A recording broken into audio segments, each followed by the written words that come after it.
Hello everyone, आप सभी का एक बार फिर से स्वागत है जीकेएम के इस ऑफिशियल यूट्यूब चैनल के ऊपर।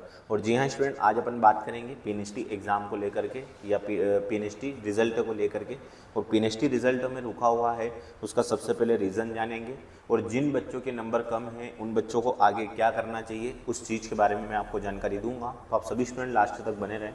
अब मैं बात करता हूं कि सर पीएनएसटी किसके बारे में, रिजल्ट को लेकर। बेटा पीएनएसटी रिजल्ट की बात करें कि सर पीएनएसटी जो रिजल्ट है वो क्यों रुका हुआ है, तो उसका जो ये है क्यों रुका, उसका रीज़न मैंने आपको बता दिया। आप जा कर के यूट्यूब के ऊपर जो नेक्स्ट इससे पहले वाला जो वीडियो था उसके ऊपर जा कर के आप वहाँ पर इंफॉर्मेशन देखिए, आपको सारी हर एक चीज़ अच्छे से क्या हो जाएगी, क्लियर हो जाएगी। अब मैं बात करूं कि जिन बच्चों ने 2022-23 का एग्ज़ाम दिया था, कौन सा पीएनएसटी का जो एग्ज़ाम दिया था, वो एग्ज़ाम की मैं बात करूं, कौन सा एग्ज़ाम बेटा, 2022 और 23 का जो एग्ज़ाम दिया था उसमें कुछ बच्चे ऐसे भी हैं जिनके नंबर कम आ रहे हैं और वो अभी भी इंतज़ार कर रहे हैं।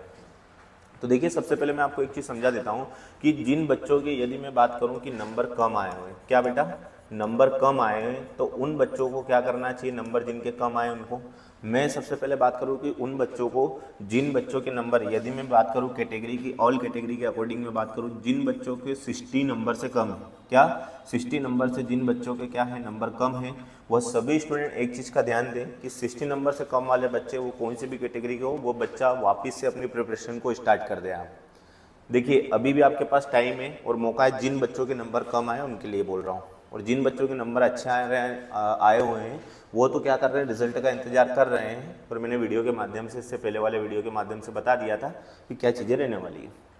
अब जो 60 नंबर से कम वाले बच्चे हैं उनके लिए क्या स्ट्रेटजी है, तो उनके लिए सबसे पहले मैं बात करूं कि सर ये चीज़ तो आपने क्लियर कर दी कि 60 नंबर कम वाले बच्चों के लिए तैयारी करनी है। अब मैं बात करूं सर 60 नंबर से जो कम वाले बच्चे हैं उनके लिए, तो देखिए अभी आपका जो एग्ज़ाम है कौन सा, 2023 का पीएनएसटी जो 2023 का जो एग्ज़ाम है उसकी यदि मैं बात करूं कि क्या कर दिया गया है, कैलेंडर जारी कर दिया गया है। कैलेंडर जारी जो कर दिया गया है उस कैलेंडर के अंदर मैं एक चीज़ बता दूं आपको कि उस कैलेंडर जारी किया गया उसमें जुलाई का क्या बता रहा है, एग्ज़ाम डेट बता रहा है, जुलाई का एग्ज़ाम डेट बता रहा है। तो जिन बच्चों के नंबर कम हैं उनके पास अभी भी काफ़ी अच्छा मौका है, वो वापस क्या कर सकते हैं, अपनी प्रिपरेशन को स्टार्ट कर देंगे। अब प्रिपरेशन स्टार्ट कर देंगे और यदि by the way come number वाले बच्चों को भी मौका मिल जाता है first counselling, second counselling, third में, तो यदि उनको काउंसलिंग में मौका मिल जाता है तो उन बच्चों का भी सिलेक्शन हो सकता है। अब बात करें कि सर उन बच्चों का जो सिलेक्शंस वगैरह की बात करें, उससे पहले आप थोड़ी सी अपनी प्रिपरेशन को वापस क्या कर दीजिए, दोबारा स्टार्ट कर दीजिए। जब आप अपनी प्रिपरेशन को दोबारा स्टार्ट कर देंगे तो आप कहीं ना कहीं क्या है, कहीं ना कहीं अच्छी जगह सुरक्षित हो जाएंगे।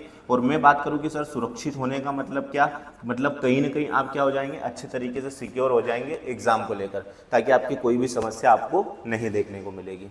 अब मैं बात करूं कि सर जो पीएनएसटी का जो तैयारी करनी पड़ेगी, क्या क्या चीज़ें उसके लिए, तो वही सब्जेक्ट आपको पढ़ना है, फिजिक्स, केमिस्ट्री, बॉटनी, जूलॉजी और इंग्लिश। आप सभी ने इन सारी चीज़ों को तो पढ़ रखा होगा। इन सारी चीज़ों का एक बार क्या करना है आपको, रैपिड रिवीजन करना है। क्या करना है आपको, रैपिड क्या कर लेना है, आपको रिवीजन कर लेना।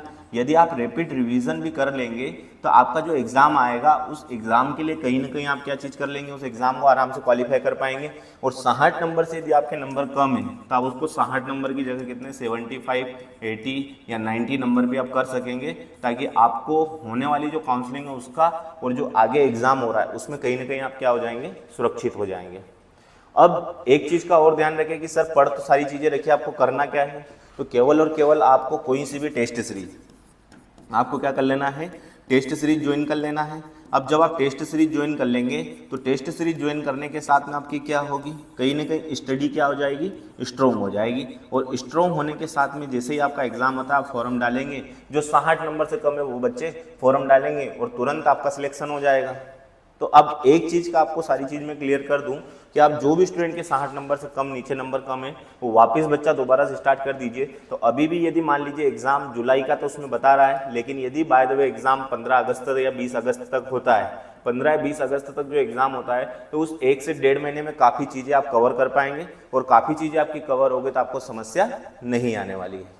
उम्मीद करता हूँ जो जानकारी दी मैंने आपको काफ़ी अच्छी लगी होगी, काफ़ी समझ में भी आई होगी। ठीक है, तो आप बने रहें जीकेएम के साथ। मिलेंगे आपसे नेक्स्ट वीडियो में। धन्यवाद।